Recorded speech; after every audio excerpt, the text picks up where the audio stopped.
सभी दोस्तों को नमस्कार, जय हिंद। स्वागत है आपके अपने परिवार यूट्यूब चैनल अपना राजस्थान पर। दोस्तों आज का हमारा प्रैक्टिस सेट नंबर फर्स्ट रहने वाला है दोस्तों परिणाम बेस का। क्योंकि दोस्तों परिणाम बेस के अंदर दोस्तों आपका जीके जीएस का जो सिलेबस है उसको कवर किया जाएगा। क्योंकि दोस्तों परिणाम बेस के अंदर दोस्तों आपका जो सिलेबस और परीक्षा पैटर्न है उसके अनुसार दोस्तों हम 45 प्रैक्टिस सेट करने वाले हैं, जिसके अंदर दोस्तों आपका जो भी चैप्टर है, जो भी आपके अर्थशास्त्र से, जैसे राजनीति से, सभी से दोस्तों क्वेश्चन करके मिक्स क्वेश्चन के साथ हम 45 प्रैक्टिस करने वाले हैं दोस्तों इस परिणाम बेस के अंदर। तो दोस्तों अभी तक इस परिणाम बेच के अंदर नहीं जुड़े तो दोस्तों चैनल सब्सक्राइब करके जरूर जुड़ रहे, ताकि दोस्तों सुबह 9 बजे आपको दोस्तों क्लासें मिलती रहे। क्योंकि दोस्तों आपके आरपीएफ एग्जाम के अंदर दोस्तों 50 क्वेश्चन है वो जीके से पूछे जाएंगे। तो दोस्तों ये प्रैक्टिस सेट है वो आपके लिए महत्वपूर्ण रहने वाले हैं। तो दोस्तों हर रोज आप प्रैक्टिस सेट के साथ जरूर जुड़े।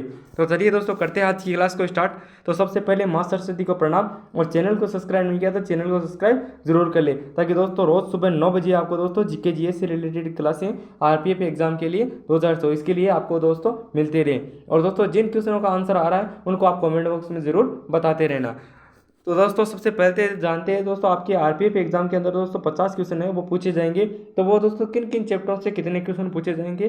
तो दोस्तों आपके स्टैटिक जीके से दोस्तों आपके 9 से लेके 11 क्वेश्चन आपके एग्जाम के अंदर पूछे जाएंगे। दोस्तों पूछा जाए कि स्टैटिक जीके से कितने पूछे जाए, तो दोस्तों 9 से 11 क्वेश्चन है वो आप पूछे जाएंगे। दोस्तों फिर आती है पॉलिटिक्स से संबंधित। दोस्तों पॉलिटिक्स से आपके 5 या 6 क्वेश्चन है आपके आरपीएफ एग्जाम के अंदर पूछे जाएंगे।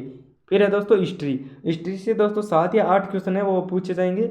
ज्योग्राफी से दोस्तों 5 से 6 क्वेश्चन पूछे जाएंगे। आपकी दोस्तों इकोनॉमिक्स है उससे 5 से 6 क्वेश्चन पूछे जाएंगे। साइंस से दोस्तों 9 से 11 का अच्छा खासा वेटेज रहने वाला दोस्तों साइंस का भी। और फिर आता है दोस्तों आपका करंट अफेयर्स। दोस्तों करंट अफेयर्स से भी आपके 7 या 8 क्वेश्चन है वो पूछे जाएंगे। तो दोस्तों सभी को मिलाकर आपके दोस्तों 50 क्वेश्चन है वो आपके जीके जीएस के अंदर पूछे जाएंगे। तो दोस्तों ये प्रैक्टिस सेट आप 45 लगाए तो दोस्तों आपका अच्छा खासा स्कोर हो सकता है। और दोस्तों कमेंट बॉक्स में भी आप जरूर बता दे रहना कि मेरे इतने राइट आंसर ये। दोस्तों चलो करते हैं आज की क्लास को स्टार्ट। तो सबसे पहला और मोस्ट इंपोर्टेंट क्वेश्चन रहने वाला है कि 1944 में भारतीय पुरातात्विक सर्वेक्षण के महानिदेशक के रूप में किसने पदभार संभाला और हड़प्पा की खुदाई का जिम्मा लिया। जो 1944 में जो भारतीय पुरातात्विक सर्वेक्षण है उनके महानिदेशक के रूप में किसने पदभार संभाला और जो हड़प्पा की खुदाई का जिम्मा लिया। तो ए हमारा दयाराम साहनी ने, बी ए जॉन मार्शल ने, सी ए रखालदास बनर्जी ने, और डी ए रेल वाइलैंड ने। तो दोस्तों सही और राइट आंसर क्या होगा दोस्तों ये आपको कमेंट बॉक्स में बताना है। जो फर्स्ट हमारा क्वेश्चन है उसका सही और राइट आंसर क्या होगा। तो दोस्तों इसका जो राइट आंसर है दोस्तों हमारा ऑप्शन नंबर डी।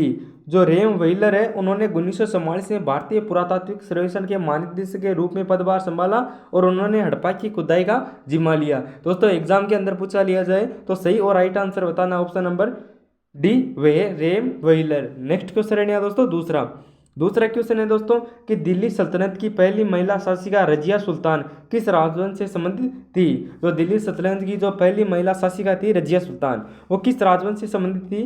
तो ए हमारा दास राजवंश से, बी लोधी राजवंश से, सी खिलजी राजवंश से, और डी दोस्तों मुगल वंश से। तो दोस्तों इसका जो सही और राइट आंसर होगा दोस्तों हमारा ऑप्शन नंबर ए। जो दिल्ली सल्तनत की जो पहली महिला शासिका थी रजिया सुल्तान वो दास राजवंश से संबंधित थी। राइट आंसर रहेगा दोस्तों ऑप्शन नंबर ए। नेक्स्ट क्वेश्चन है यहाँ दोस्तों तीसरा क्वेश्चन है दोस्तों कि किस सम्राट ने अपनी राजधानी दिल्ली से दौलताबाद स्थानांतरित की थी। जो कौन से सम्राट है जिन्होंने अपनी जो राजधानी है वो दिल्ली से दौलताबाद स्थानांतरित की। तो ए हमारा फिरोज शाह तुगलक ने, बी ए मोहम्मद बिन तुगलक ने, सी अलाउद्दीन ने, और डी दोस्तों मोहम्मद गौरी ने। तो दोस्तों 4 ऑप्शन दे रखे, राइट आंसर क्या होगा दोस्तों ये आपको बताना है। तो दोस्तों इसका जो सही और राइट आंसर होगा दोस्तों अगर option number A Firoz Shah Tughlaq ने। जो फिरोज शाह तुगलक है उन्होंने अपनी राजधानी है वो दिल्ली से दौलताबाद स्थानांतरित की। तो सही और राइट आंसर है दोस्तों अगर ऑप्शन नंबर ए। नेक्स्ट क्वेश्चन है दोस्तों चौथा क्वेश्चन है कि प्रसिद्ध गोलकुंडा किला किस राज्य में स्थित है। जो प्रसिद्ध गोलकुंडा जो किला है वो किस राज्य के अंदर स्थित है। तो ए हमारा तेलंगाना के अंदर, बी है मध्य प्रदेश के अंदर, सी है कर्नाटक के अंदर, और डी है दोस्तों बिहार के अंदर। तो दोस्तों बताना है जो प्रसिद्ध गोलकुंडा किला है वो किस राज्य के अंदर स्थित है। तो दोस्तों वो है तेलंगाना के अंदर। राइट और सही आंसर होगा दोस्तों हमारा ऑप्शन नंबर ए। नेक्स्ट क्वेश्चन है यहाँ दोस्तों पांचवा क्वेश्चन है दोस्तों कि भारत में समुद्री मार्गों की पहली बार खोज किसने की थी। जो भारत के अंदर जो समुद्री मार्ग की जो पहली बार खोज की वो किसने की थी। तो ए हमारा फ्रांसीसियों ने, बी है अंग्रेजों ने, सी है डच्चों ने और डी है दोस्तों पुर्तगालियों ने। तो दोस्तों भारत के अंदर जो समुद्री मार्ग की जो पहली बार खोज की थी वो पुर्तगालियों ने की थी। राइट आंसर रहेगा दोस्तों हमारा option number D. Next question है दोस्तों छठवां क्वेश्चन है दोस्तों कि ईस्ट इंडिया कंपनी ने भारतीय किस शहर में अपना पहला व्यापारी केंद्र स्थापित किया था। जो ईस्ट इंडिया कंपनी है उन्होंने भारत के अंदर किस शहर के अंदर अपना पहला व्यापारी केंद्र स्थापित किया। तो ए हमारा अहमदाबाद के अंदर, बी है सूरत के अंदर, सी है मुंबई के अंदर और डी है दोस्तों दिल्ली के अंदर। तो दोस्तों बताना है इसका सही और राइट आंसर क्या होगा। तो दोस्तों ईस्ट इंडिया कंपनी ने जो भारत के सूरत शहर है वहां पर पहला व्यापारी केंद्र स्थापित किया था। तो सही और राइट आंसर रहेगा दोस्तों हमारा option number B. Next question है दोस्तों सातवां क्वेश्चन है कि संविधान सभा के प्रारूप समिति के अध्यक्ष कौन थे। जो संविधान सभा के जो प्रारूप समिति के अध्यक्ष थे वो कौन थे। तो हमारा सी राजगोपालाचारी, बी है डॉक्टर राजेंद्र प्रसाद, सी है जवाहरलाल नेहरू और डी है दोस्तों डॉक्टर बी आर अम्बेडकर। तो दोस्तों आपको सही और राइट आंसर क्या होगा दोस्तों ये आपको कमेंट बॉक्स में बताना है। तो संविधान सभा थी उसके प्रारूप समिति के अध्यक्ष कौन थे। तो दोस्तों राइट आंसर होगा दोस्तों हमारा option number D doctor B R Ambedkar. Next question है दोस्तों आठवां क्वेश्चन है दोस्तों कि स्वतंत्र भारत के प्रथम विदेश मंत्री कौन थे। तो स्वतंत्र भारत के जो प्रथम विदेश मंत्री थे वो कौन थे। तो हमारा जवाहरलाल नेहरू, बी है बलदेव सिंह, सी है वी गिरी और डी है सर्वपल्ली राधाकृष्णन। तो दोस्तों राइट आंसर क्या होगा दोस्तों ये आपको कमेंट बॉक्स में बताना है कि जो स्वतंत्र भारत के जो प्रथम विदेश मंत्री थे वो कौन थे। तो दोस्तों इसका जो सही और राइट आंसर होगा दोस्तों हमारा ऑप्शन नंबर ए। जो स्वतंत्र भारत के जो प्रथम विदेश मंत्री थे वो थे जवाहरलाल नेहरू। नेक्स्ट क्वेश्चन है दोस्तों नौवां क्वेश्चन है कि भारत की संविधान सभा का विकास पहली बार किसने किया था। जो भारत की संविधान सभा का जो विकास है, सॉरी ये विकास नहीं है विचार है, पहली बार किसने दिया था। तो ए हमारा डॉक्टर बी आर अम्बेडकर ने, बी है दोस्तों बी एन राव ने, सी है एम एन राय ने और डी है दोस्तों राजेंद्र प्रसाद ने। तो दोस्तों बताना है कि जो भारतीय संविधान का जो विचार है वो पहली बार किसने दिया था। तो दोस्तों वो दिया था एम एन रॉय ने। राइट आंसर है दोस्तों हमारा option number C. Next question है दोस्तों दसवां क्वेश्चन है कि किस स्थिति को संविधान सभा द्वारा भारतीय संविधान को अंगीकृत और अधिनियमित किया गया था। तो दोस्तों बताना है कि कौन सी स्थिति है जिसको संविधान सभा द्वारा भारतीय संविधान को अंगीकृत और अधिनियमित किया गया। तो दोस्तों ए हमारा 9 दिसंबर 1946 को, बी है 26 नवंबर 1949 को, सी है 26 जनवरी 1946 को और डी हमारा 26 जनवरी 1950 को। तो दोस्तों सही और राइट आंसर क्या होगा दोस्तों हमारा ऑप्शन नंबर बी। जो 26 नवंबर 1949 है उस तिथि को दोस्तों भारतीय संविधान सभा थी उन्होंने भारतीय संविधान को अंगीकृत और अधिनियमित किया था। तो दोस्तों राइट आंसर रहेगा दोस्तों हमारा option number B. Next question है दोस्तों 11वां क्वेश्चन है कि भारत का सर्वोच्च कानून किसे माना जाता है। जो भारत का जो सर्वोच्च कानून है वो किसे माना जाता है।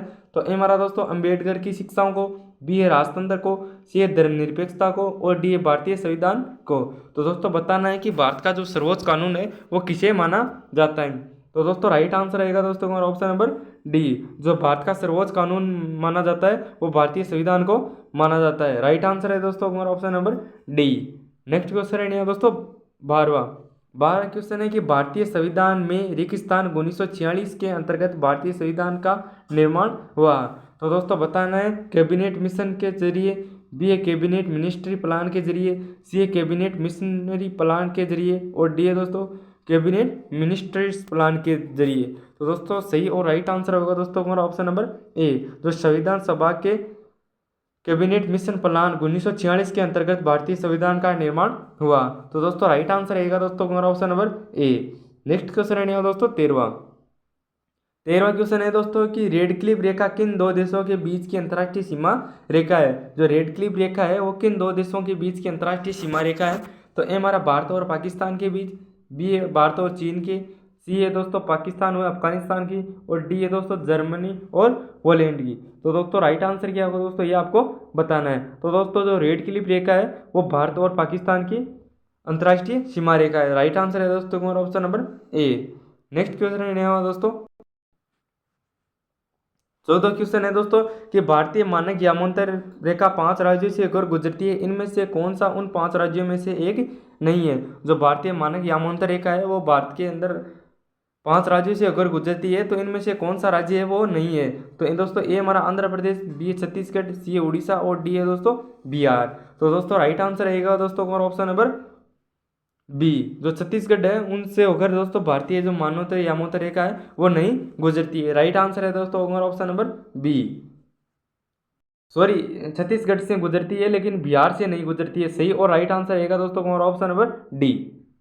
बी नहीं, डी होगा। तो दोस्तों जो भारतीय मानक यामोत्तर रेखा है वो बिहार से होकर नहीं गुजरती है। नेक्स्ट क्वेश्चन है दोस्तों 15 क्वेश्चन है कि इनमें से कौन सा जलमंडल मध्यम भारत के तमिलनाडु को श्रीलंका से मन्नार से पृथक करता है। तो दोस्तों बताना है कि कौन सा जलमंडल भारत के तमिलनाडु को श्रीलंका के मन्नार से पृथक करता है। तो ये हमारा सुधा जलमंडल मध्यम, बी है पाक जलडमरू मध्यम, सी है बांस जलडमरू मध्यम और डी है दोस्तों हर्षण जलडमरू मध्यम। तो दोस्तों सही और राइट आंसर होगा दोस्तों ऑप्शन नंबर बी। दोस्तों जो पाक जलडमरू मध्यम है वो तमिलनाडु को श्रीलंका के मन्नार से पृथक करता है। राइट आंसर है दोस्तों हमारा option number B. Next question है यहाँ दोस्तों 16 क्वेश्चन है कि भारत की सबसे लंबी मुख्य तटरेखा इनमें से किस राज्य में है। जो भारत की जो सबसे लंबी भू तटरेखा है वो किस राज्य में है। तो ए हमारा गुजरात, बी है आंध्र प्रदेश, सी है तमिलनाडु और डी है दोस्तों महाराष्ट्र। तो दोस्तों राइट आंसर रहेगा दोस्तों हमारा ऑप्शन नंबर ए। जो भारत की जो सबसे लंबी मुख्य भू तटरेखा है वो गुजरात के अंदर है। राइट आंसर है दोस्तों हमारा ऑप्शन नंबर ए। नेक्स्ट क्वेश्चन है दोस्तों 17 क्वेश्चन है कि क्षेत्रफल की दृष्टि से निम्नलिखित में से कौन सा भारत का सबसे छोटा केंद्र शासित प्रदेश है। तो भारत का जो सबसे केंद्र शासित प्रदेश है क्षेत्रफल की दृष्टि से वो सबसे छोटा कौन सा केंद्र शासित प्रदेश है। तो ए हमारा लक्षद्वीप, बी है पुडुचेरी, सी है चंडीगढ़ और डी है दोस्तों लद्दाख। तो दोस्तों राइट आंसर रहेगा दोस्तों हमारा ऑप्शन नंबर ए। जो क्षेत्रफल की दृष्टि से जो भारत का जो सबसे छोटा केंद्र शासित प्रदेश है वो है हमारा लक्षद्वीप। और दोस्तों क्षेत्रफल की दृष्टि से अगर सबसे बड़ा भारत का केंद्र शासित प्रदेश पूछ लिया जाए तो वो है हमारा लद्दाख। तो दोस्तों सही और राइट आंसर है वो हमारा ऑप्शन नंबर ए। नेक्स्ट क्वेश्चन है दोस्तों 18 क्वेश्चन है कि भारतीय अर्थव्यवस्था के संदर्भ में निम्नलिखित में से कौन सा प्राथमिक क्षेत्र के अधीन आता है। तो जो भारतीय अर्थव्यवस्था है उसके संदर्भ में कौन सा जो 4 विकल्प दे रखे उनमें से कौन सा प्राथमिक क्षेत्र के अधीन आता है। तो ये हमारा स्वास्थ्य, बैंकिंग, सी है कृषि और डी है दोस्तों शिक्षा। तो दोस्तों इसके अंदर जो प्राथमिक क्षेत्र के अंदर तो आता है वो आता है हमारा कृषि।